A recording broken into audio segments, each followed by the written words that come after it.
வணக்கம், நான் doctor Murali, homeopathy மருத்துவர். இன்று நம்ம பார்க்கக்கூடிய வீடியோ முடி கொட்டுதல். முடி கொட்டுறதுக்கு முக்கியமான காரணம் பித்தம் அதிகமாகி போச்சுன்னா முடி கொட்டும்.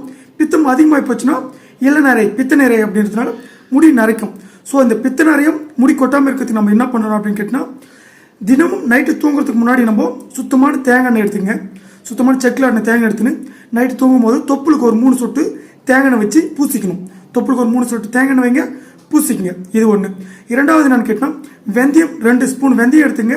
ஒரு 3/4 டம்ளர் தண்ணியில் போட்டு ஊற வச்சிடணும் நைட்டு. காலையில் அந்த தண்ணியை குடிச்சிட்டு வெந்தயத்தை மென்று சாப்பிடணும். இது ரெகுலராக ஃபாலோ பண்ணி வந்தீங்கன்னா பித்தமும் க்யூர் ஆகிடும், பாடி ஹீட்டும் குறையும். அது இல்லாமல் என்ன பண்ணோம், புதன்கிழமை சனிக்கிழமை எண்ணெய் தேய்ச்சி குளிக்கணும். பாடி ஃபுல்லாக எண்ணெய் தேய்ச்சி குளிங்க. ஆண்களாக இருந்தால் புதன்கிழமை சனிக்கிழமை எண்ணெய் தேய்ச்சி குளிங்க. பெண்களாக இருந்தால் வெள்ளிக்கிழமை செவ்வாய்க்கிழமை 2 நாள் எண்ணெய் தேய்ச்சி குளிக்கலாம். இது கம்ப்ளீட்டாக பாடி ஹீட்டு குறையும், முடி